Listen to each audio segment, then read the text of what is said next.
I think the other clever thing that you've done is you've always really kept the UN Sustainable Goals or the world's to-do list, I love that expression, front and center, and then this human truth, which is why, the posts or the comms get so much engagement. Those three things together, I think, is really where the power and the impact sit. But, that also means it is a diverse audience that you're communicating to.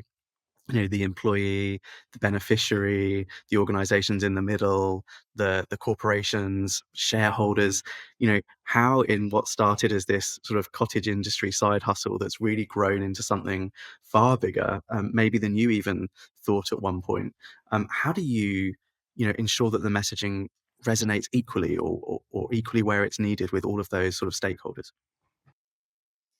Yeah, so for the recipients of the gifts, there are touch points, physical touch points in communication throughout their experience of receiving and resonating with the story.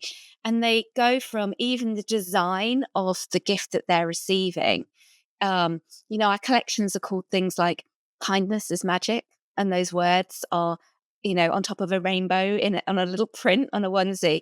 So in every single place that we are communicating with the gift recipient, we think about the values and the impact, and we express it even through design. Um, Things like swing tickets, like where the barcode would be on a product in a shop or in the back of a box or what have you. The story is there, just short, just a couple of sentences.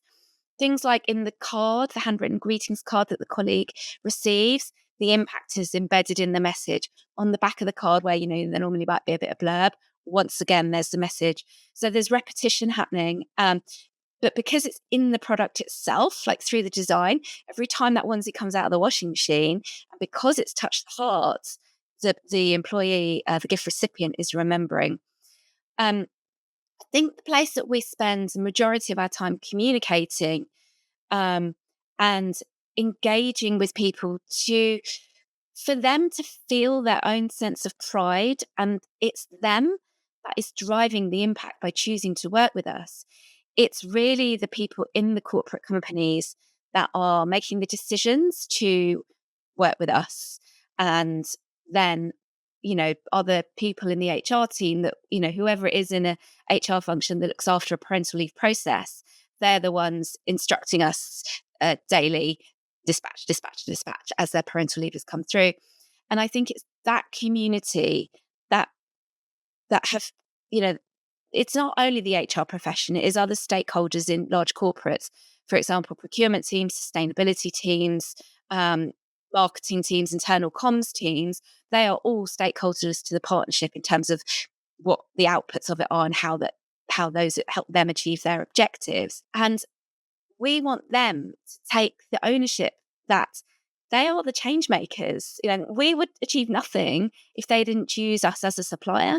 To me, that's a bit of magic there in terms of our role as communicators, is to encourage others to feel part of a network of professionals who, with just this one initiative, are changing the world. We support 46,000 children now across all our partners. I mean, it's a big number. I'm very proud of it, but you can imagine how much more work there is to do. And then beyond that, I feel we have a role in encouraging those people to realize there's so many other things that they can do through their work, through the power of commerce, no matter what their business does, to affect change. And I think it's to encourage them to just take a moment to think about the purpose of their business, but what connects with their heart. You could call that a personal purpose. And where are the connections?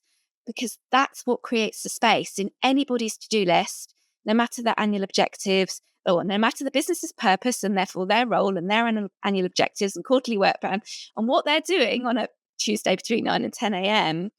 to do the most rewarding work. I think it's as simple as that. At the same time as delivering commercially whatever they need to do for the bottom line, crude numbers, dollar signs at the end of it that they are accountable for, but also do that in a way that is also contributing to the UN global goals. I really enjoy that role of how we communicate with everybody that we work with.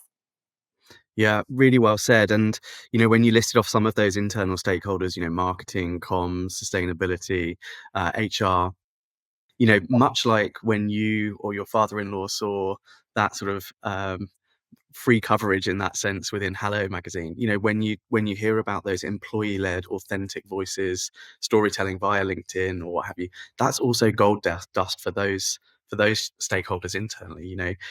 We know that people don't engage as much with the message top down that companies share about their values or their strategy around ESG. But when one of their employees takes to a platform and shares it and what it means to them, suddenly maybe the algorithm likes that one as well. But suddenly the coverage becomes far more genuine, far more authentic, far more believable, and really cuts through. In that sense, we often talk to some of our customers about really building reputation from the inside out. And if you can create a space where your employees are putting their voice to the strategic initiatives, then you've really started to cut through, and you'll see that value. So thanks for sharing those thoughts, Cecilia. Um, the concept of gift giving with purpose is obviously really central to From Babies with Love. But has there been times when communicating that has been more challenging, where there's been more resistance or reluctance, or you've had to work harder to find the new channel in? And I'd love to hear how you then balance the sort of commercial objectives with that social impact message. Yeah, it's such a great question, Neil, because sometimes people say to me things like, "Oh, you must just sell really easily. Like everyone must just love what you do." And I'm like, "Yes, everybody does love what we do, but we get told no all the time." And people are like, "Really? Who says no to you and what you're doing?" And I'm like, "Yep, people say no all the time." And so why is that? And it's just the pressures of people feeling constraints, from time to, set something up, to budgets. It's not that people don't love it. So we absolutely have to navigate the normal, know, like, and trust, the normal clear articulation of business case, tangible ROI kind of challenges that anybody trying to sell something has to be able to do. We are not different to that. We are not a nice to have. We're not philanthropic. We're helping HR engage and retain their working parents. That's a commercial objective. They have a commercial target to achieve, and they have to apply the resource they've got to do that in the smartest way. So we absolutely have to communicate that we are one of the smartest ways. We absolutely do that implicitly through impact being at the core. But when I'm, when I'm meeting, say, a new potential client and saying, "Here's how we could help you solve that problem of your attrition of your working parents, and in particular working women," I start with their problem and how we solve it. I don't actually start.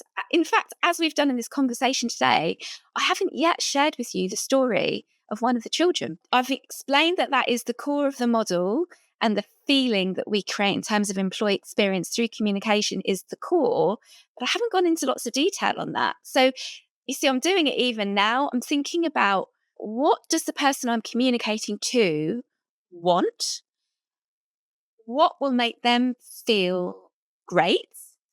And how do I create a win for everybody involved in this? I think that's something that is essential to our model. So the stakeholders in the company, all the ones we just discussed there, they all have a win. We're contributing to all of their goals. The person that's the decision maker is the chief people officer or the HR director. They absolutely need the win. We and the children get the win because we help more and we change their lives. And the employee, the resulting gift recipient, gets the win as well. But I absolutely start with that commercial. This is why you should include this in your toolkit for your family friendly workplace, because you have a commercial objective and a commercial challenge you're trying to solve. And I just think that's normal business practice. And we are a social enterprise. We're not, we're not doing a bake sale in a foyer. With all respect for the role of those, when I said at the beginning, you've got this much kind of public sector spend, this much philanthropy, and this much business. That's the place we play. And therefore, we have to start with that commercial nous of how you go about partnering with any large corporate and becoming a supplier to them. Hey, if you're getting value from today's conversation, make sure you subscribe right now so you don't miss any future episodes of the Aspire to Inspire podcast.